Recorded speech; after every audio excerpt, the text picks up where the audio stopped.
Greetings, ladies and gentlemen of Scunville. This is not a fancy video, but the information I'm about to reveal here is of national importance. If you know your attention span is short, rake your scun from here right now and allow big people to have their discussion in peace. There's a high probability that this video will be removed from the social media platforms it's posted to. So I would like to ask you to download it and keep it for your records. People think they could delete the truth off the internet, which is why $1 million reward was offered for my capture.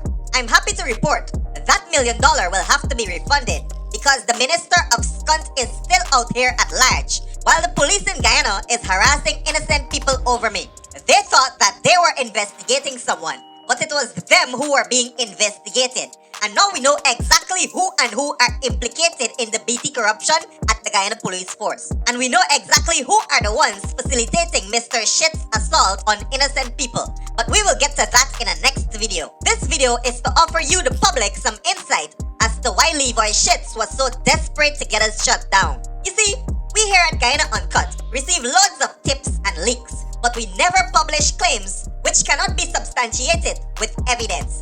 A lesson that Guyanese critic missed in Skunt School. A long time ago, Levoy Shits' biological sister reached out to us and was alleging that Shits had her father, which is his biological father, killed in a staged home invasion robbery. I was the contact person who dealt with the matter, and I told the young lady that though her story was compelling and I'm inclined to believe her, we have a policy of never publishing unverifiable information. I told the young lady that we will throw some hints at Levoy Shits, indicating that we know what he did last summer of 2019, and see if he responds as if he's guilty and try to cover it up, or if he would ignore the hints. Y'all wanna guess what Shits did? He sent 8 police officers to one of my colleagues' house in Guyana, who they suspected was the person behind me, and had them seize all electronic devices from the property. The police are still in possession of these devices even at the time this video is being made. Now if that doesn't stink of guilt, I don't know what is. I will now share with you the information that Mr. Shits' sister shared with me, so you, the public, could decide for yourself if it makes sense or not. Y'all pay keen attention and listen this, cunt, hey! So I just wanted to shed some light and share some information on the details of my father's death that occurred in 2019. My father, Leroy Peters Sr., was murdered, robbed, beaten, and left for dead in his own home in Ansgrove, Guyana. Now, the crazy part about this is my father has lived in Guyana all of his life. Despite the times that he came down to the States, whether it was to celebrate a graduation or a birthday for us, Guyana was his home. He never felt safer in his home. My father would literally wake up and open all of his doors, play his music, cook his food, and sit on his veranda with no issues. People loved my father.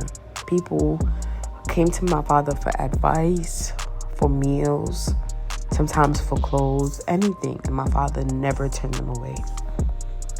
However, my father had a son who had animosity towards him and the way he treated his children due to the fact that his own mother put him up for adoption and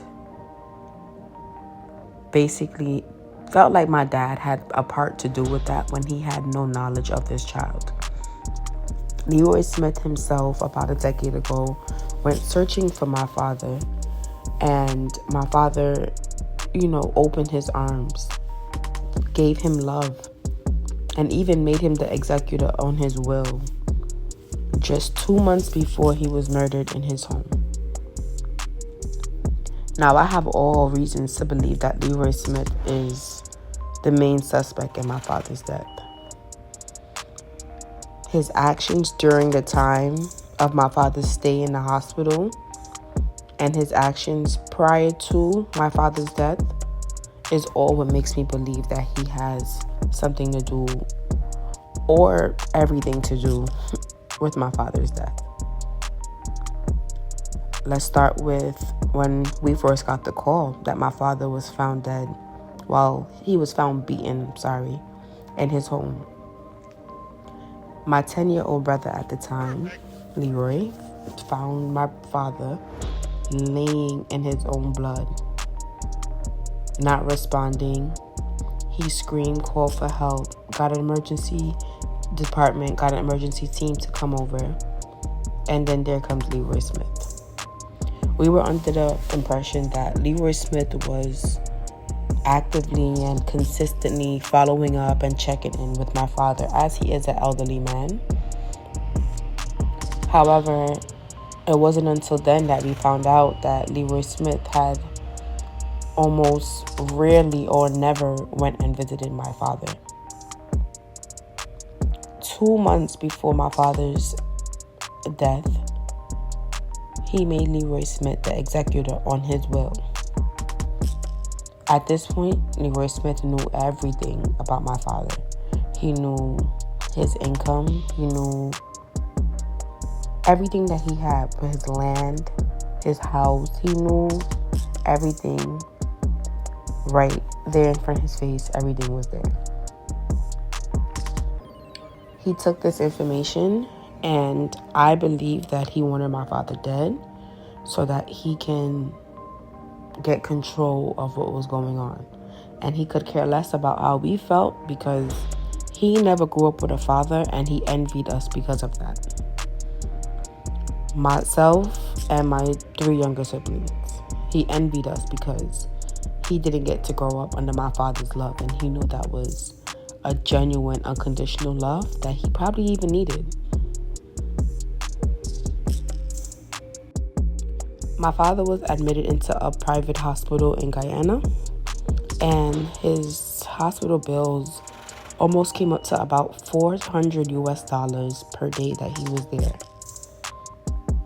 Myself, my mother, my siblings all sent Leroy Smith money to keep my father comfortable and make sure that his stay at the hospital was being taken care of.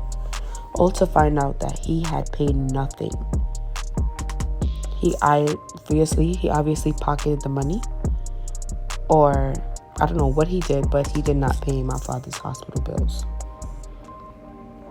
He then went on to trying to block my mother and my sister from getting important documentation such as his death certificate, and tried to fight them on decisions that they were making and paying for my father's funeral. Not to mention, the day after my father's funeral, Leroy Smith got my 18-year-old brother and my 21-year-old sister locked up in Guyana for going to my father's home to pack up his things, to sort through, and to also take what was rightfully ours, such as pictures, memories, and letters that we have wrote to our dad as children that he kept over the years. Leroy Smith also told authorities to arrest my younger brother Leroy at the airport when he gets to the airport to come back to the States, which they did. They even harassed my sister, Alexis Peters, at the airport, which this is something we have never, ever been through in Guyana. My father was never a criminal. He never partook in any criminal activities. Whenever we visited Guyana, it was always a family, fun-loving vacation. However, this time around, Leroy was in control, and he caused all of our lives to turmoil in the middle of having to bury our late father. Leroy Smith then came to the funeral, which he did not contribute to in no shape or form, with his significant other, who sat in the back, emotionless, no emotion on their face, no care, no tears. It's like he knew exactly what he had done, and he came to sit down and see the pain in our faces after losing our father. Moving forward, things only got worse. It became a battle of he said, she said, It became a disgustingly heated argument between Leroy Smith and myself, where he called us out of our names and told us that he hoped we died as well. It's the consistent lies for me. It's the consistent victim wanting to be... I just... it's very hard to explain. But what I do know is that people need to understand that he's not a nice guy. He needs to be questioned further, and he needs to be brought in so that people can get to the bottom of what happened to my father, because his life matters. He's been a Guyanese man for years who loves his country, who was never afraid to be there. And it's so hard for me to believe that anybody would try to hurt him besides Leroy Smith. My sympathy goes out to this young woman and her family. I believe this family deserves justice. I call on Irfan Ali and Jagdio to launch a commission of inquiry into the death of Levoy Schitz's father and his connection to high-ranking police commanders in the Guyana police force. Even if there's a remote possibility that what this woman is saying is true, we need to get to the bottom of this now. A warning to you Guyanese. If you thought it was money corrupting the Guyana police force, think again. It is BT that's corrupting the Guyana police force at the very top. Bamsey Hole is like currency in there, and the session is stink and dirty. Stay tuned for more. Yo, my name is Mudwata. Boom out! Hold up.